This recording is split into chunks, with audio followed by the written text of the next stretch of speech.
1 Coríntios, capítulo 15.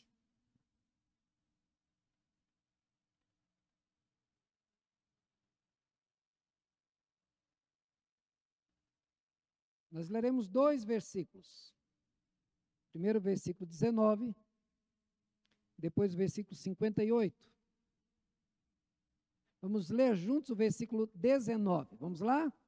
Se a nossa esperança em Cristo se limita apenas a esta vida, somos os mais infelizes de todos os homens. Agora vamos ao último versículo, 58. Juntos? Portanto, meus amados irmãos, sede firmes, inabaláveis e sempre abundantes na obra do Senhor, sabendo que no Senhor o vosso trabalho não é vão. Meus irmãos, estamos diante de um dos assuntos centrais da vida da igreja.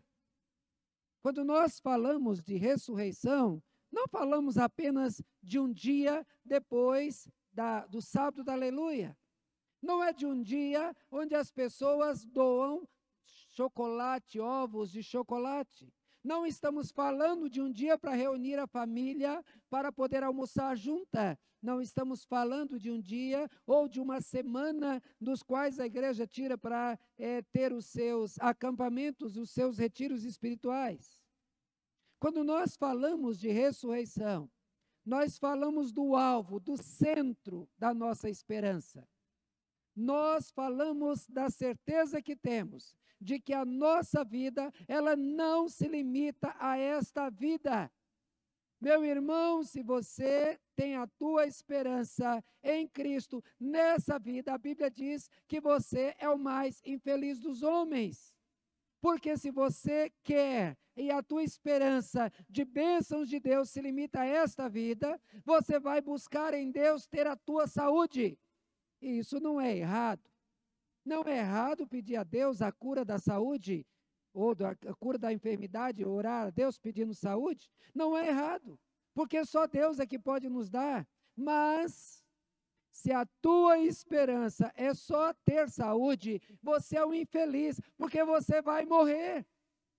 Você pode ter uma saúde de ferro aos 30 anos, aos 40 anos, aos 50 anos, aos 70, aos 90, mas você não passa disso. A Bíblia já avisa que passa dos 70 é canseiro e enfado. Pode ter uma boa vida, temos irmãos aí que já estão chegando nos 90, né, irmã Eni? A irmã Esther vai chegando nos 92, é uma bênção. Mas ao conversar com a dona Esther, a gente já percebe que a mente já está falhando. Por quê? Porque é isso que acontece. Deus avisou lá no passado que quando o homem pecasse, ele morreria.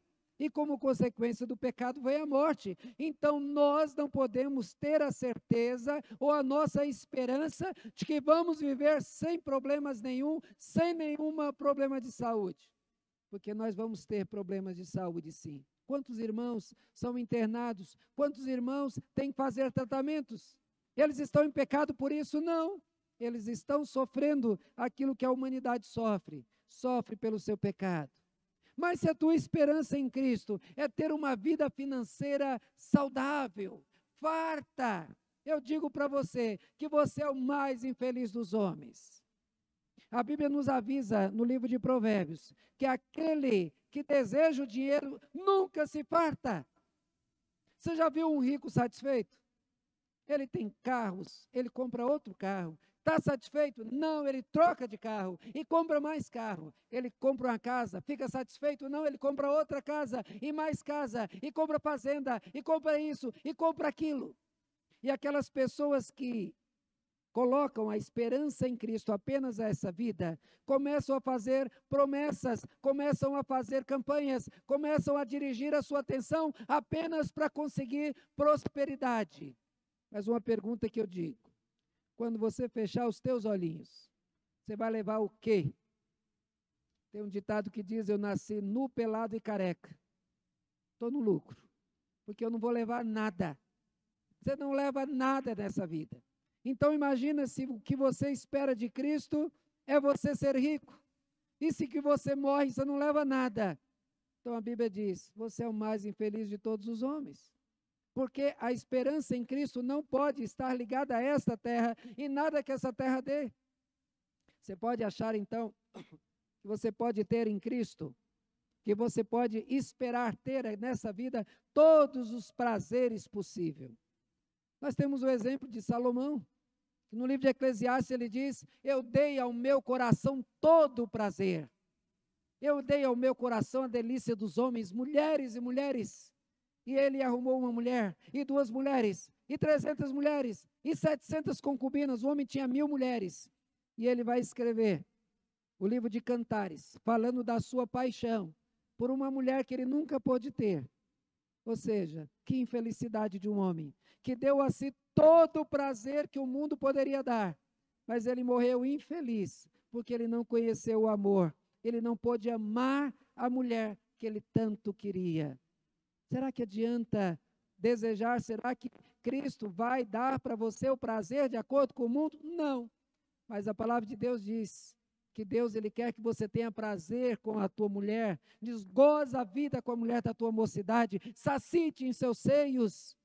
E a Bíblia ainda diz que o homem, ao se casar, se viesse a guerra, ele teria a liberdade para ficar 1 ano com sua esposa, para promover a felicidade de sua esposa, mostrando que Deus está preocupado sim, que tenhamos prazer, mas de acordo com a vontade dEle, dentro das normas dEle, na família. E aí então nós somos saciados, nós somos alimentados, dessa maneira nós somos felizes e satisfeitos. Mas meus irmãos, veja bem, o versículo 19 diz: se a nossa esperança em Cristo se limita a essa vida, somos os mais infelizes dos homens. Porém, se a nossa esperança não está nessa terra, mas em algo superior, em algo maior, se nossa esperança está no Senhor e no porvir, e naquilo que Ele tem preparado para nós, nós vamos enfrentar as dificuldades dessa vida, com a certeza que sempre teremos a presença do Senhor, porque Ele diz: eu estarei contigo todos os dias. Conheço exemplos de pessoas que estiveram na cama e sofreram a enfermidade, e que elas disseram: eu nunca estive sozinho, Ele sempre esteve comigo. Quando você esteve com medo, Ele estava lá do teu lado. Um antigo pensamento, Pegadas na Areia, creio que a maioria conhece, que aí a pessoa olhando para trás, viu que nos piores momentos da sua vida, só tinha lá um par de pegadas na areia. Disse: Senhor, o Senhor me abandonou. Disse: não, nesses momentos eu estava te carregando no colo. Meus irmãos, esta é um pensamento para descrever o cuidado que Deus tem conosco. Nós vamos sim passar problemas, vamos ter enfermidades, nós teremos problemas financeiros, nós teremos problemas diversos, enfrentaremos problemas com nossa família, mas nunca estaremos sós, porque Ele está conosco. E o que nos leva a ter essa certeza é exatamente a ressurreição. A ressurreição de Cristo é a certeza que um dia nós venceremos a morte, sim, que Ele já venceu. Um dia nós abriremos os nossos olhos depois da morte, e nós então encontraremos o nosso Senhor, para eternamente estarmos com Ele na glória. Mas, meus irmãos, nós vimos que há muitos inimigos da ressurreição. Paulo, quando ele esteve na cidade de Atenas, e ele foi pregar o evangelho no lugar chamado Areópago, e lá estavam os gregos, os filósofos gregos, os sábios tão admirados por pessoas que estudam a filosofia. E lá então eles ouviram Paulo pregar. E Paulo então foi falar do evangelho para eles. E eles até que acharam interessante, um homem que faz milagres, como muitas igrejas só querem os milagres. Muitas pessoas enchem a igreja procurando milagres. E eles então gostaram daquilo que Paulo estava pregando, até chegar ao ponto onde Paulo falou que esse Jesus que morreu ressuscitou. Nesse momento eles se levantaram, disseram: opa, peraí, a gente ouvir de um homem que faz milagre, a gente acha legal, mas esse negócio de ressurreição, esse negócio vamos ouvir outro dia. Se levantaram e nunca mais ouviram falar de Jesus. Morreram na escuridão, porque negaram a ressurreição dos mortos. Meus irmãos, nós vamos falar nessa noite a respeito do cuidado contra a doutrina anti-ressurreição. Nós vimos, irmãos, que os maiores inimigos da doutrina da ressurreição são o espiritismo e são os ismos que iluminam a alma do homem, fazendo o homem um Deus. Eles dizem, a alma humana vai se iluminando, e o homem vai melhorando, e o homem vai crescendo espiritualmente, até que quando a sua alma estiver iluminada, então ele sobe.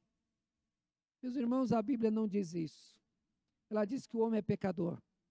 Ela diz que o homem é falho, que o homem é dependente de Cristo, que o homem sozinho se perde, não tem entendimento, não tem compreensão da palavra, porque as coisas espirituais se discernem espiritualmente. Então o homem não vai virar uma luz, iluminado.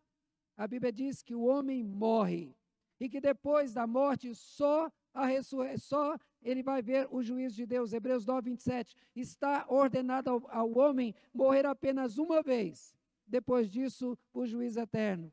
O Espiritismo diz que o homem vive, e aí depois ele morre, vive e nasce de novo, e depois nasce de novo, e assim ele nega a ressurreição dos mortos. Há um outro grupo que fala do aniquilamento da alma, que o homem morre e sua alma é aniquilada, que ele nunca mais vai voltar, que ele não vai sofrer, que não haverá nada, acabou. Então o que você tem para viver é esta vida. Veja, que quando prega disso, Paulo vai dizer, se Cristo não ressuscitou, comamos e bebamos, porque amanhã morreremos. Se nós vamos morrer, é só essa vida, para que se preocupar em viver uma vida honesta? Para que se preocupar com moral? Para que se preocupar em ser fiel à esposa? Para que se preocupar com a ética? Como Paulo disse, Cristo não ressuscitou, vamos comer e beber à vontade, porque amanhã nós vamos morrer. Então, meus irmãos, nós devemos enfrentar esses ismos que querem negar a ressurreição esta, que nos preparam, que exige de nós, que vivamos uma vida correta, ética, uma vida moral, porque nós vamos ressuscitar, e vamos olhar nos olhos do nosso Senhor, e vamos prestar conta de toda a nossa vida, de cada um dos nossos atos. Versículo 1 e 2 diz, sois salvos, se retiverdes a palavra tal como vou-la preguei, a menos que tenhais crido em vão. Em primeiro lugar, meus irmãos, nós diremos que para enfrentar essa doutrina anti-ressurreição, é necessário fechar a mente para novidades doutrinárias. Tem gente que gosta de novidade. Tem gente que acha que tudo que é antigo é velho, ultrapassado, é sem proveito. Mas a Bíblia não ensina assim. Ela diz, não arranque os antigos marcos. Os antigos marcos têm que ser mantidos lá. Aqueles marcos da terra, que dizia a terra aqui, não arranque, deixe eles lá. Olhe as veredas do caminho. Olhe o caminho que você está andando, você vai voltar por ele, ele vai continuar lá. A Bíblia fala a respeito das cãs. Cãs são a velhice. São os cabelos brancos, são a pele enrugada. As cãs, que a Bíblia diz, para nós valorizarmos as cãs, valorizarmos os idosos, a história do idoso, a experiência do idoso, nós temos que tomar cuidado com essa vontade de ter algo novo, que o novo é melhor, que o novo é mais emocionante, que o novo traz coisas que vão mexer comigo. Cuidado. Feche a tua mente às novidades doutrinárias, senão você pode cair no engano que vem por aí. Os protestantes, eles, desde a reforma protestante, eles ensinam os pontos que firmam a sua doutrina. Somente pela fé, somente pela graça, só a palavra de Deus é que nos traz o ensino, e a glória deve ser dada somente ao Senhor. Com esta base, o Evangelho entrou em países fechados. Com esta base, moveu homens para deixar a sua casa, para viajar, para ir em lugares distantes pregar o Evangelho, e pregando o Evangelho, pessoas foram alcançadas e suas vidas foram mudadas. Hoje a mensagem bíblica para muitos se tornou desinteressante. Falar do Evangelho, falar de perdão, falar de arrependimento, falar contra o pecado, virou coisa antiga, isso não interessa. Em 1906, na cidade de Topeka, nos Estados Unidos, Um grupo de pessoas buscava algo diferente. Surge aí o movimento pentecostal. E esse movimento queria, nós queremos ter uma experiência, algo novo, algo que emocione, algo que me faça chorar. E aí surgiram novidades. Novidades como a queda com paletó, que o pastor passa assim, brum, todo mundo cai. A unção do riso, as pessoas começam a rir na igreja, oh, que bênção! O que tem de bênção nisso? Dente de ouro que ocupou a mente de muita gente. O grupo G12 que fechou tantas igrejas, tudo isso porque as pessoas queriam uma coisa nova. Busca da emoção. Culto bom é o culto que emociona. A serpente falou algumas palavras para Eva lá no passado, e Eva emocionou, e nós sofremos até hoje, porque o pecado veio trazendo uma novidade. Você pode ser igual a Deus. Negar a ressurreição traz implicação para a vida material e espiritual. Se Cristo não ressuscitou, outros também não vão ressuscitar. Se você nega a ressurreição de Cristo, você não pode ter esperança na tua ressurreição. Porque se o teu Salvador está morto, quem é que vai te ressuscitar? Se o teu Salvador está morto, você pode esperar o que dele? O que você pode esperar de um morto? Também, outra implicação é que a não ressurreição torna vã a pregação e a fé do cristianismo. Pega a tua Bíblia, rasga, joga fora. Porque se não tem ressurreição, não tem o que pregar. O que eu vou pregar? Para você viver a vida santa para quê? Você não vai ter ressurreição. Para você ser fiel à esposa, nada, moça, aproveita a vida. Não é assim? Não vai ter ressurreição. Mas tem outra implicação. Faz os crentes e pregadores mentirosos e falsas testemunhas. Faz com que as pessoas que vêm pregando o evangelho, desde a subida de Cristo para a glória, sejam mentirosos. Porque desde o início a igreja está asseverando, Cristo ressuscitou. Para a escolha do apóstolo, só poderia ser apóstolo quem fosse testemunha da ressurreição. Por isso que Paulo é considerado apóstolo. Por quê? Porque ele viu Cristo ressurreto. Olha, se Cristo não ressuscitou, os que creram permanecem no pecado. Porque se Cristo está morto, você continua um pecador condenado. Você não pode orar para Deus. Você precisa ter medo de Deus. Porque é o que nos faz ousados. Como lá no livro de Hebreus fala, da ousadia do crente que se aproxima de Deus, e ele olha para Deus, para o autor e consumador da fé, com ousadia. Por quê? Porque ele olha com os olhos de Cristo, com a ousadia de quem sabe que foi purificado pelo sangue de Cristo. Mas se Cristo está morto, ele purificou o quê? Ele é apenas um defunto, morto, que não traz nenhuma esperança. Se ele não ressuscitou, os mártires do cristianismo morreram em vão. Sabe aqueles tantos irmãos que nós vimos na história que morreram por sua fé? Se Cristo não ressuscitou, foi tudo em vão. Perderam a sua vida por nada. Mas o texto diz mais, de fato, ele ressuscitou. Por isso, meus irmãos, em segundo lugar, abra a tua mente à verdade revelada. Abra a tua mente para ter argumentos a favor dessa verdade que é tão importante. Versículo 20 diz, mas de fato, Cristo ressuscitou dentre os mortos, sendo ele a primícia dos que dormem. Olha, o incrédulo mais famoso da história, quem é? Tomé. Ô bichinho. Quando chegaram e falaram para ele, Cristo apareceu aqui. Cristo veio aqui. Não acredito. Eu só vou acreditar se eu pegar nas suas mãos, se eu enfiar o dedo na ferida. Olha que coisa terrível. Jesus lá acabou de ressuscitar, eu tenho que tocar, botar o dedo na ferida dele, senão eu não acredito. Aí depois o mesmo Tomé, incrédulo, ele disse, Senhor meu e Deus meu. Por quê? Porque ele confirmou, ele botou o dedo na ferida, ele confirmou esse Jesus que eu vi morto, que foi enterrado, que foi colocado naquela gruta, que foi colocado a pedra. Todo mundo viu, estava morto, agora está vivo. Esse incrédulo diz para mim, não tem como negar. Se um homem incrédulo como esse foi tocado por Deus e agora se converteu, então eu tenho que levar a sério esse fato.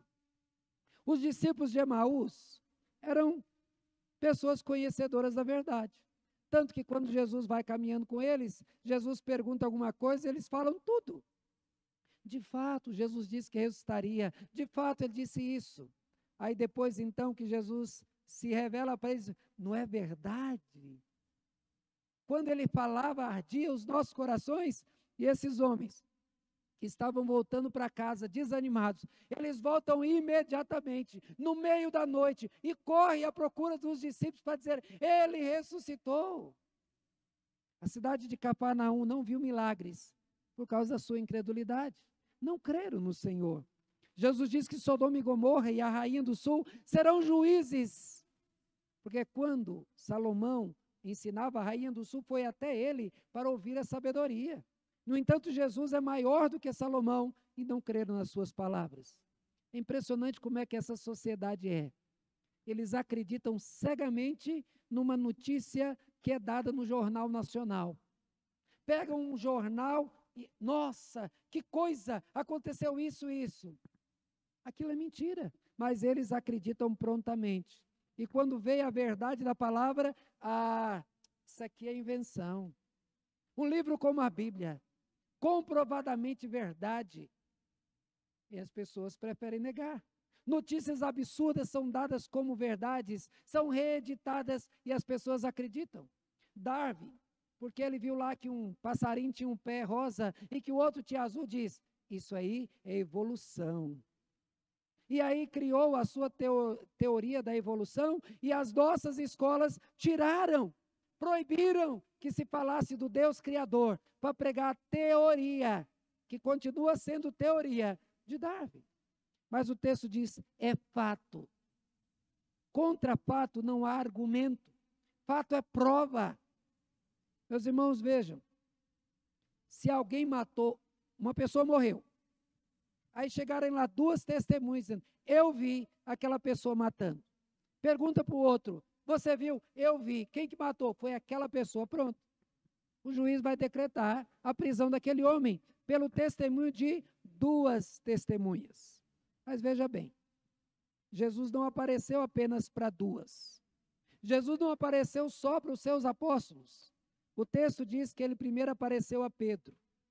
E Pedro, que era um fugitivo, o homem que tinha negado Jesus, que estava envergonhado, cheio de remorso, de tristeza, por ter negado o seu Senhor.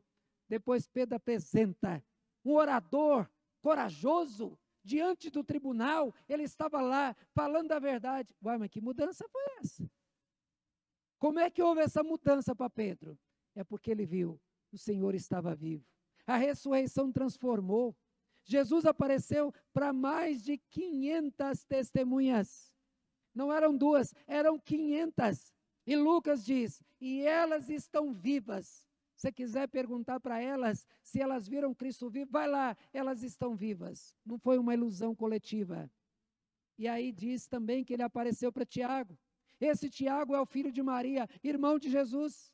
Esse Tiago era um daqueles que, juntamente com os outros irmãos dele, queriam prender Jesus como louco pela sua missão.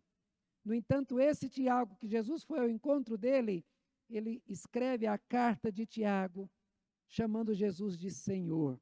Que mudança foi essa? É o aparecimento do Cristo ressurreto. Um morto que agora está vivo.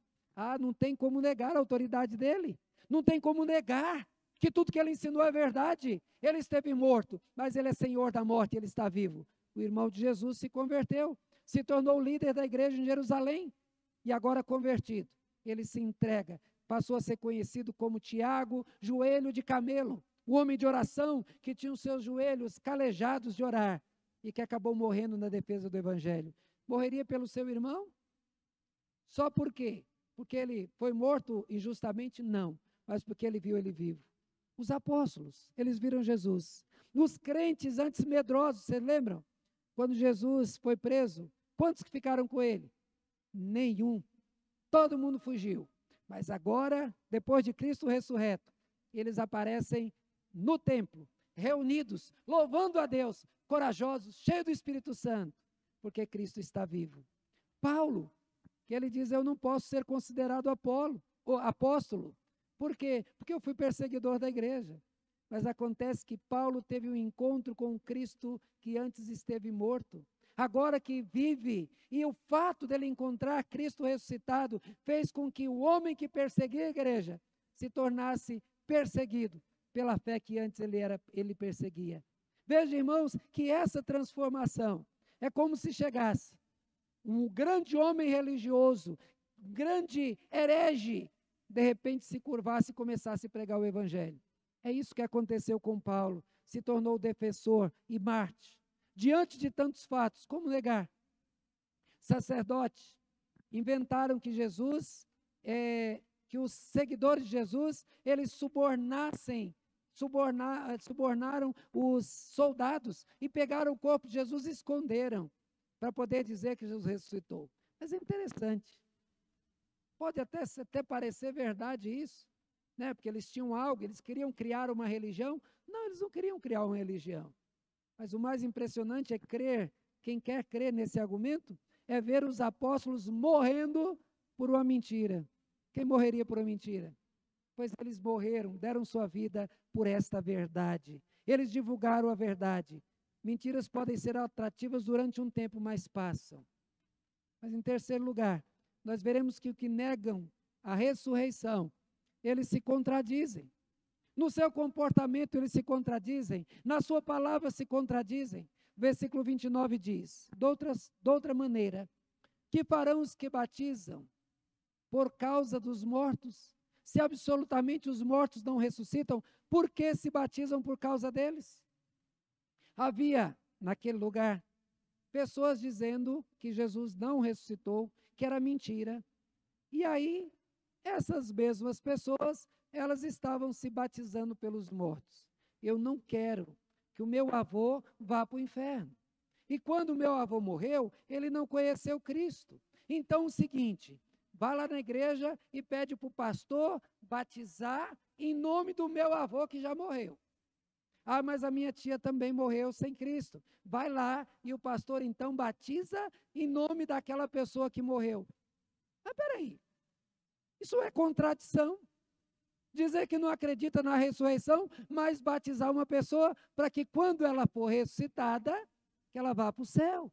Ah, mas peraí. Então, para de negar a ressurreição, porque nós vamos ser ressuscitados quando Cristo voltar. É essa a esperança da igreja. Já viram aqueles que se dizem ateus? Eu não acredito que Jesus vive. Isso é só mentira. Eu não acredito em nada disso. Quando o bicho pega, quando vem numa situação bem perigosa, o que é que eles fazem? Oh, meu Deus! Pai, você diz que não crê em Deus, ou por que você está clamando pela proteção de Deus? Você diz que Deus não existe, por que você está orando para esse Deus? Conheço várias histórias de ateus, que quando estavam com enfermidades graves, diante de perigos graves, eles oraram, Senhor, se o Senhor existe de verdade, o Senhor faz o milagre que eu vou crer no Senhor.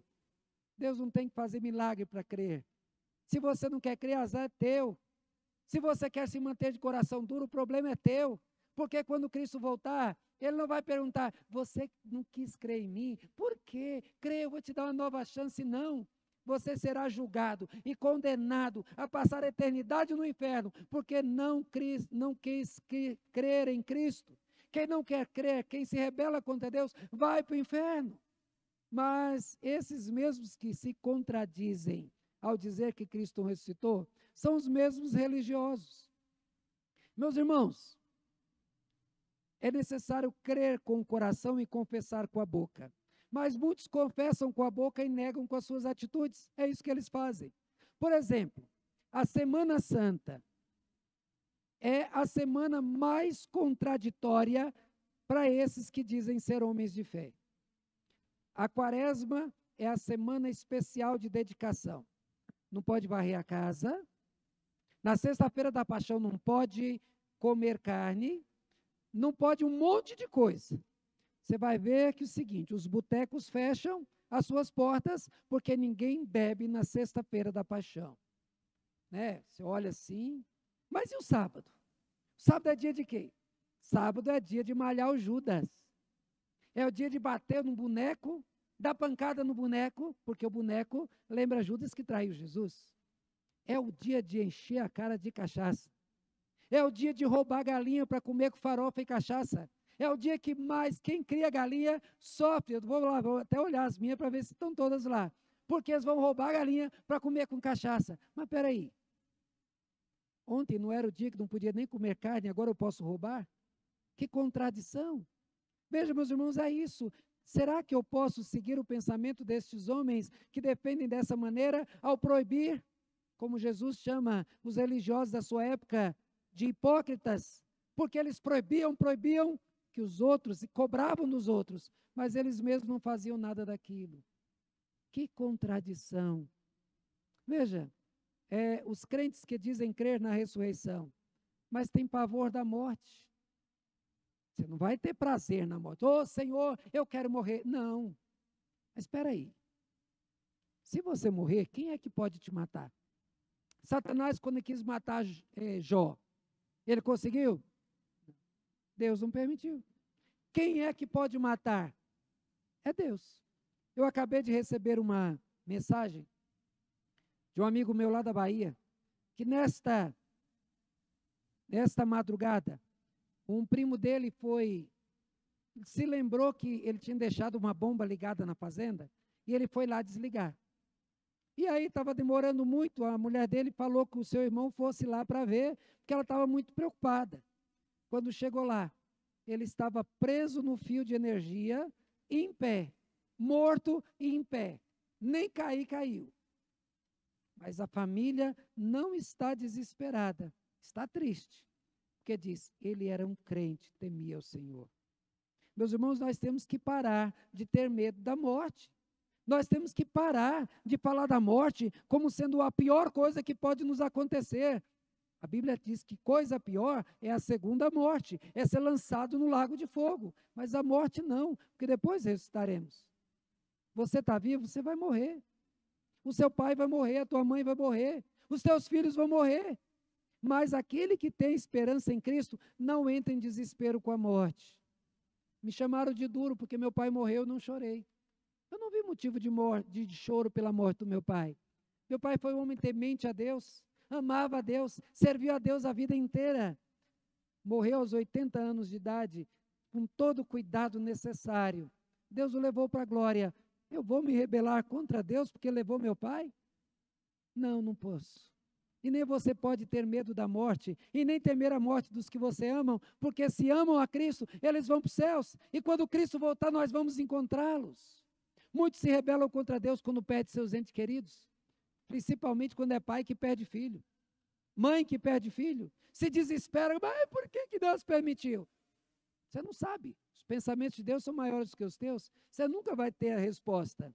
Talvez um dia, se Deus quiser, lá na glória, Ele te responda, mas a decisão dele sempre é para o bem daqueles que temem ao Senhor, mesmo a morte. Há pouco tempo atrás, uma irmã muito amiga, ela teve um aneurisma. Teve esse aneurisma e morreu, assim, rapidamente. Uma semana depois, o filho dela, que vivia envolvido com drogas, ele faleceu, foi morto com vários tiros. Esse menino era o menino mais novo, era o filho da velhice, era o que ela mais amava. Ela tinha um cuidado especial com aquele filho, e aquele filho morreria uma semana depois. Aí eu me questiono, será que Deus não a levou para que ela não carregasse essa tristeza de ver o filho amado morrendo? Será que a morte foi o pior que ela enfrentaria, ou seria melhor ela ver o filho sendo morto, assassinado de uma maneira tão cruel? Se nós cremos na ressurreição, não há razão para desespero. Jesus combateu a fé hipócrita. E crendo na ressurreição, Jesus Cristo entregou o seu próprio Espírito. Pai, nas tuas mãos entrego o meu Espírito. Jó, capítulo 19, 25, Jó que cria na ressurreição disse, porque eu sei que o meu Redentor vive e por fim se levantará sobre a terra. Depois de revestido esse meu corpo da minha pele, em minha carne verei a Deus. Vê-lo-ei por mim mesmo, os meus olhos o verão e não outros. Jó é o primeiro livro escrito da Bíblia, não é Gênesis, é Jó. E no primeiro livro da Bíblia, Jó diz, eu vou ressuscitar.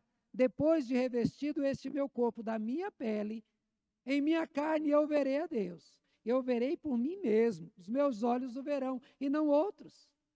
Abraão, crendo na ressurreição, ele ofereceu o próprio Filho. Deus poderia trazê-lo até das cinzas. Crer com a boca e negar com o coração tem sido a causa da fragilidade e da insegurança da fé de muitos crentes, que em vez de exaltar ao Deus da vida, vivem com medo da morte, desesperados com medo da morte. Meus irmãos, Cristo ressuscitou e Ele voltará. Ele será o juiz. Versículo 34 diz: tornai-vos a sobriedade como é justo, e não pequeis, porque alguns ainda não têm conhecimento de Deus, e isso digo para vergonha vossa. Os que creem com o coração terão seus corpos celestiais. Os que foram incrédulos sofrerão desde agora e sofrerão eternamente.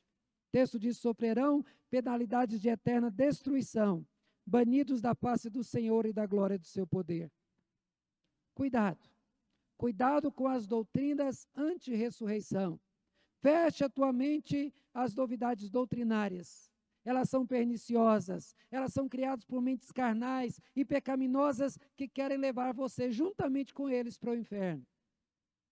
Cuidado com as doutrinas anti-ressurreição. Abra a tua mente à verdade revelada, que é fato, não há como negar a ressurreição de Cristo. E os que negam a ressurreição se contradizem com as suas próprias atitudes, porque o que eles defendem é mentira. E quem defende a mentira não vai conseguir nenhum sucesso. Feito isso, apossa-te da vitória de Cristo. Ele morreu por você. Seja firme, inabalável, como diz o versículo 58. Sede firmes, portanto, meus amados irmãos, sede firmes, inabaláveis e sempre abundantes na obra do Senhor, sabendo que no Senhor o vosso trabalho não é vão. Não é vão por quê? Porque Ele ressuscitou. Porque você vai ressuscitar. E tudo aquilo que você fez para adorar o Senhor, para servir ao Senhor, com certeza será recompensado na glória. Meus irmãos, essa é a palavra para nós. Nós devemos sim servir ao Senhor de todo o nosso coração. Devemos sim nos levantar com os olhos para os céus, sem ter medo da morte, sem ter medo do diabo, porque ele é um derrotado. Cristo já o derrotou, não fomos nós, foi Cristo. Devemos nos firmar nele, olhar para o autor e consumador da fé, e tudo mais que acontecer na nossa vida vai ser bênção para todos nós. Amém?